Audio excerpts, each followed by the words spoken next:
Jadi melanjutkan yang tadi, jadi di demo terpimpin tuh ya di era Presiden Soekarno. Nah, di sini ada beberapa kebijakan yang terkait dengan nomor 26, yaitu penyebab kegagalan perekonomiannya. Itu ada 3 hal ya. Ada 3 hal dari nomor 26.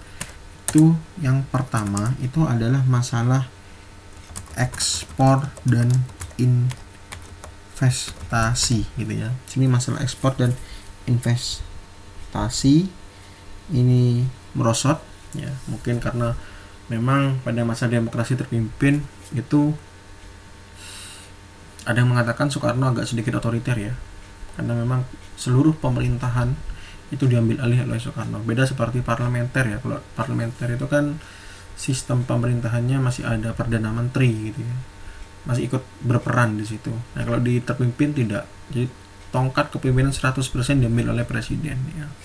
Terus yang kedua di situ cadangan devisa ini menipis, sangat kurang gitu ya. Ya mungkin kerjasama dari luar sedikit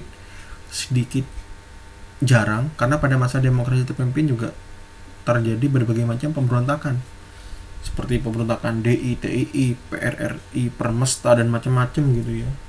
Itu karena memang banyak orang yang tidak percaya lah istilahnya loh, menurut literatur tuh dengan kepemimpinan Soekarno gitu ya, yang mengambil alih sistem pemerintahannya. Terus yang ketiga itu ada istilah inflasi ya, inflasi. Yang ketiga itu ada istilah inflasi. Inflasi itu kenaikan harga nilai mata uang ya. Inflasi ya mungkin karena memang keuangan kita, kembali ke poin pertama dan poin kedua, tidak ada, maka inflasi. Yang keempat itu harga bahan pokok mahal. Nah, kira-kira di situ. Nah, itu demokrasi terpimpin ya, ada 3 hal ada di situ semua ya. Jadi ada ekspor dan investasi. Nah, ini yang menyebabkan ekonomi pada masa demokrasi terpimpin gagal. Istilahnya gagal di situ ya. Memang pada masa demokrasi terpimpin itu pro kontra ya. Pro kontra artinya ada yang mengatakan sistem pemerintahan yang diambil alih 100% oleh presiden bagus ya, ada yang tidak bagus ya. Itu pro kontra ya, tergantung dari pandangan kita masing-masing. Itulah sejarah ya. Jadi harus objektivitasnya harus bagus lah dalam penilaian itu kira-kira. Oke, terus nomor 27,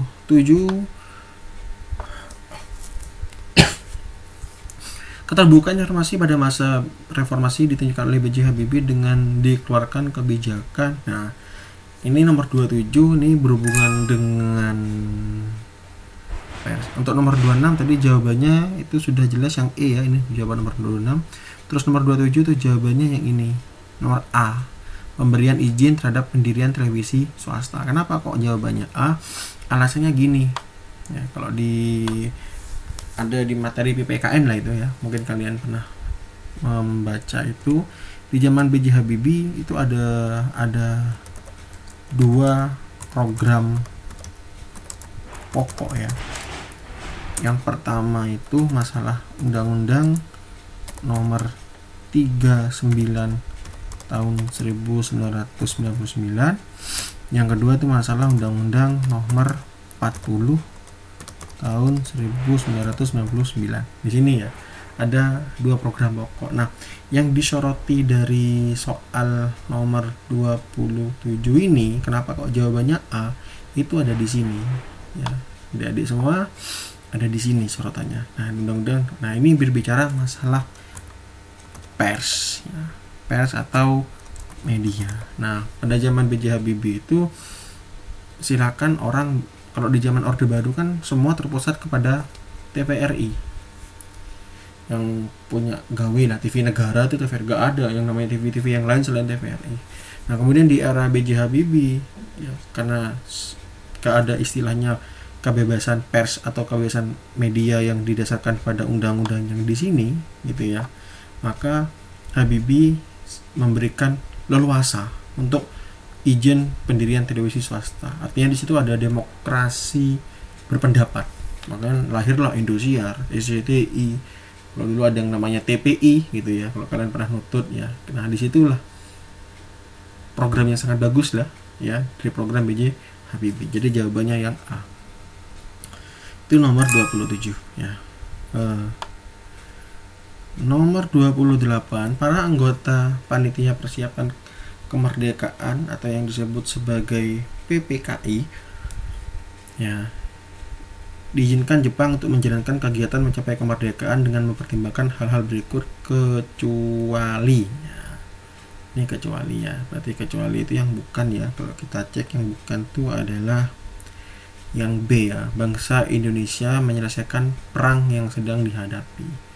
Ya, karena yang A, bangsa Indonesia harus mengarahkan tenaga untuk membantu pemerintahan Jepang, ini sudah jelas ini adalah tujuan Jepang memang. Yang C, cita-cita bangsa Indonesia harus sesuai dengan semangat Haku Ashiyu. Haku Ashiyu itu artinya Jepang ingin menjadi pemimpin dunia, lebih khususnya di wilayah Asia Timur Raya. Makanya perang Jepang itu kan disebut sebagai perang Asia Timur Raya. Bangsa Indonesia tetap berhubungan baik dan mendukung pihak Jepang, itu jelas ya, harus mendukung. Yang ketiga E, pihak Indonesia harus mengembalikan bantuan yang diberikan oleh Jepang, yaitu itu jelas ya. Makanya kan yang namanya penjajah itu kan tidak ada yang memberikan keuntungan.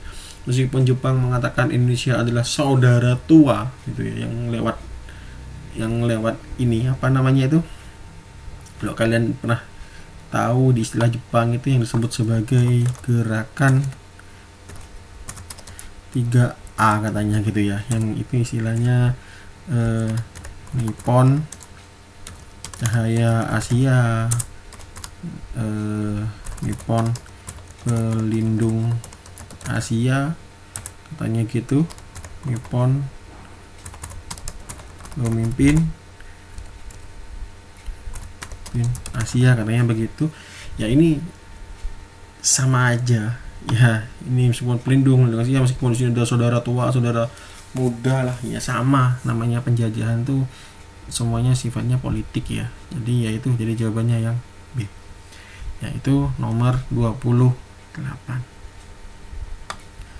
Terus di sini ada nomor 29 ya. Salah satu negara di Asia Tenggara yang menjadi korban pertarungan antara blok barat dan blok timur pada masa perang dingin ya. Ini perang dingin itu bukan perang yang lempar-lemparan es atau perang yang mandi es, bukan. Perang dingin itu perang tanpa senjata ya. Makanya istilah perang dingin itu kalau bahasa kalau istilah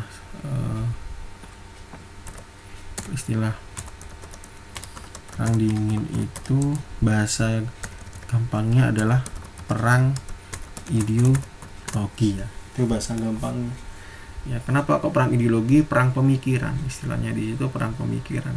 Perang ideologi atau perang pemikiran. Nah, ini kira-kira berlangsung sekitar tahun 1946 perang dingin gitu ya, sampai 1975 ya. Meskipun sampai detik ini masih ada seperti Korea yang belum menyelesaikan konsepsi perang dinginnya ya, spesialnya masih ada, yaitu Korea yang belum menyelesaikan perang dinginnya. Nah, itu negara kalau yang dilogikan di sini itu adalah Vietnam, karena Vietnam ini yang terlibat perang dingin, salah satu perang dingin yang gitu, yang megah lah, karena ini berlangsung sekitar tahun 46 sampai 54 dan berlangsung sampai tahun 75 berakhir ya, yang nanti Vietnam itu kan terbagi dua, Vietnam Utara sama Vietnam Selatan. Yang utara tuh komunis, timur, yang selatan tuh kapitalis ya, blok barat. Pada akhirnya Vietnam Selatan kalah, dan tahun 75 melalui Presiden Ho Chi Minh resmi Vietnam itu berubah menjadi ideologi komunis. Sampai detik ini Vietnam itu ideologinya komunis ya, sampai detik ini Vietnam itu ideologinya komunis gitu.